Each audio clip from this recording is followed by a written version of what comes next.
ఒక్కసారి మా ప్రతినిధి మహాత్మా ఫోన్ లైన్ లోకి సిద్ధంగా వచ్చారు. మహాత్మా, ప్రస్తుతం అక్కడ స్లిప్పులు పంపిణీ చేస్తున్నారు సిబ్బంది. ఆ ప్రక్రియ కూడా పూర్తయినట్లేనా? ఎంతసేపట్లో మనకు ఆ రిజల్ట్ తెలిసే అవకాశం ఉంది? ప్రస్తుతం డివిజన్ కోరిన నేపథ్యంలో ఎలక్ట్రానిక్ ఓటింగ్ మెకానిజం ద్వారా ప్రస్తుతం ఓట్లు నమోదు చేశారు. అయితే దాంట్లో కొంతమంది సభ్యుల ఓటు నమోదు కాకపోవడం, ఈ ఎలక్ట్రానిక్ ఓటింగ్ దాంట్లో నమోదు కాని వాళ్ళైనా, లేదంటే ఒకవేళ తప్పుడు బటన్ ప్రెస్ చేసి తర్వాత తన ఓటు మార్చుకోవాలని కోరుకుంటున్న సభ్యులైనా సరే, వారు మళ్ళీ ఆ ఓట్ కరెక్షన్ కోసం స్లిప్ ను తీసుకుని సబ్మిట్ చేసే అవకాశం ఉంటుంది. ఇప్పుడు అందుకే ఈ ప్రక్రియ, అంటే ఎవరైతే తమ ఓటు నమోదు కాలేదని అనుకుంటున్నారో, లేదంటే ఆ ఓటుని చేంజ్ చేయాలని అనుకుంటున్నారో, వాళ్ళు ఆ స్లిప్స్ తీసుకుని ఆ కరెక్షన్ చేసే పద్ధతి ప్రస్తుతం కొనసాగుతుంది. ఓవరాల్ గా అయితే ఈ బిల్లును ప్రవేశపెట్టడానికి అనుకూలంగానే ఎక్కువ మంది సభ్యుల మద్దతు లభించింది.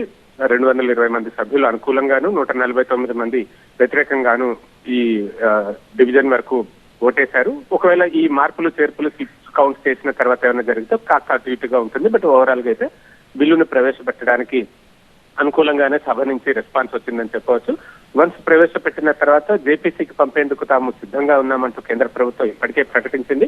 కాబట్టి ఈ బిల్లుని జాయింట్ పార్లమెంటరీ కమిటీకి పంపించి ఆ జేపీసీలో పార్లమెంటు సభ్యుల సంఖ్యను అనుసరించి ఆ కమిటీలో సభ్యుల కూర్పు ఉంటుంది. ఎక్కువ మంది ఎంపీలు ఉన్న పార్టీకి ఎక్కువ మంది సభ్యులు జేపీసీలో ఉంటారు. జేపీసీకి చైర్మన్ గా కూడా అధికార పార్టీకి చెందిన వ్యక్తే ఉంటారు. మిగతా ప్రతిపక్ష పార్టీలకు కూడా అందులో చోటు లభిస్తుంది. ఆ జేపీసీ విస్తృతంగా దీని మీద అధ్యయనం చేసి దాదాపు ఒక 60 రోజుల నుంచి 90 రోజుల పాటు గడువు తీసుకుని సంప్రదింపులు చేసి ఒక నివేదికను తయారు చేస్తుంది. ఫైనల్ గా ఆ నివేదికను అనుసరించి తదుపరి బిల్లులు ఏమైనా మార్పులు చేర్పులు చేయాలా చేసి ఆ తర్వాత చర్చించి బిల్లును పాస్ చేయడానికి ఆస్కారం ఉంటుంది.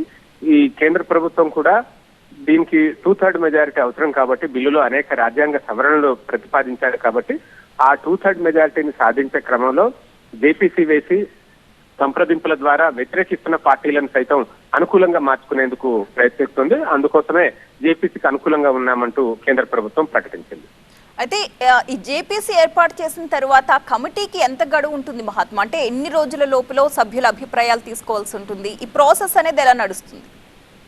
సాధారణంగా అయితే 90 రోజుల గడువు ఇస్తూ ఉంటారు. ఈ మధ్య కాలంలో మనం జాయింట్ పార్లమెంటరీ కమిటీకి సిఫార్సు చేసిన ఇతర బిల్లులను కూడా మనం చూస్తూ వచ్చాము. ఈ వక్ఫ్ అమెండ్మెంట్ బిల్ విషయంలో కూడా జాయింట్ పార్లమెంటరీ కమిటీకి సిఫార్సు చేశారు. అప్పుడు జేపీసీ 90 రోజుల గడువు తీసుకుని దాని మీద అధ్యయనాలు చేసి ఒక ఫైనల్ రిపోర్ట్ ని సబ్మిట్ చేసింది. ఈ బిల్లు కూడా 90 రోజులు ఇవ్వచ్చు. ఆ తర్వాత ఇంకా కావాలి అనుకుంటే అప్పటికి ఆ లోపు సంప్రదింపుల ప్రక్రియ పూర్తి కాలేదు అని జేపీసీలో సభ్యులు చైర్మన్ భావించి మరికొంత గడువు కావాలనుకుంటే ఆ గడువును ఎక్స్టెండ్ చేసే అవకాశం కూడా ఉంటుంది. అది జేపీసీ వేసిన తర్వాత దాని పనితీరుని బట్టి మనకు తెలుస్తుంది. మినిమం అయితే 90 డేస్ ఇచ్చే అవకాశం ఉంటుంది. దాన్ని బట్టి చూస్తుంటే అది ఈ జేపీసీ ప్రక్రియ అంతా పూర్తయ్యి ఇది రావడానికి బడ్జెట్ సమావేశాల్లో అవుతుందా లేదా ఆ తర్వాత చేస్తారా అన్నది మనకి అర్థమవుతుంది. అయితే ప్రెసెంట్ మనకి కనిపిస్తున్న నంబర్స్ ప్రకారం చూస్తే జేపీసీకి పంపడానికి అనుకూలంగా ఓట్లు పడుతున్నాయని అనుకోవచ్చా? ఇందులో కొన్ని రాజకీయ పార్టీలు పూర్తిగా బిల్లు ప్రవేశపెట్టడాన్ని వ్యతిరేకిస్తూ మాట్లాడాయి. కొంతమంది మాత్రం దీంట్లో ఉన్న కొన్ని అబ్జెక్షన్స్ ని రైజ్ చేస్తూ దీన్ని జాయింట్ పార్లమెంటరీ కమిటీకి పంపించి అక్కడ సవరించడానికి, అంటే వారి లేవనెత్తిన అభ్యంతరాలను సవరించినట్లయితే అనుకూలమే అన్న ధోరణిని కొంతమంది వ్యక్తపరిచారు. ముఖ్యంగా కేంద్ర ఎన్నికల సంఘానికి విస్తృత అధికారాలని కట్టబెట్టే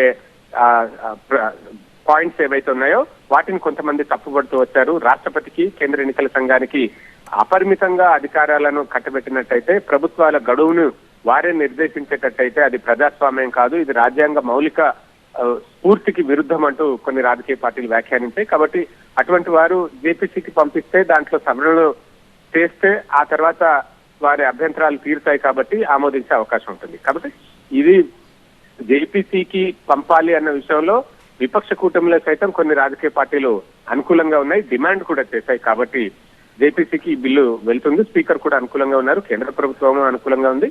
కాబట్టి జేపీసీకే ఈ బిల్లుని ఇంట్రడ్యూస్ అయిన తర్వాత రిఫర్ చేస్తారు.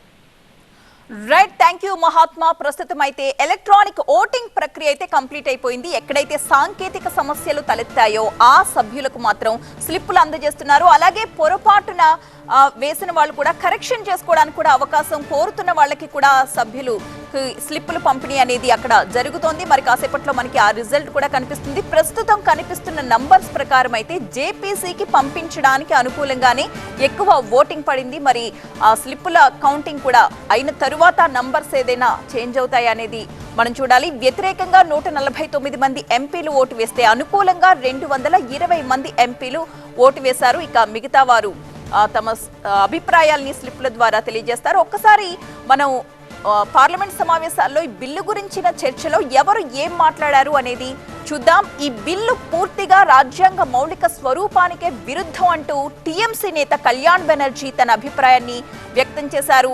ఇక జమిలీ బిల్లుకు మద్దతు ప్రకటించింది తెలుగుదేశం. ఈ బిల్లుకు మేము సంపూర్ణంగా మద్దతు ఇస్తున్నామని చెప్పారు కేంద్ర మంత్రి పెమ్మసాని. మనీష్ తివారీ లేవనెత్తిన అంశాలను సైతం ఇక్కడ చర్చించవచ్చు అని అమిత్ షా ప్రతిపాదించారు. అయితే ఈ బిల్లు ద్వారా ఎన్నికల సంఘం ప్రాధాన్యత పెరుగుతుంది అన్నారు Congress MP Gaurav Gogoi. Thank you, Honorable Speaker, sir. With your permission, I beg to move for leave to introduce the Constitution 129th Amendment Bill 2024, further to amend the Constitution of India.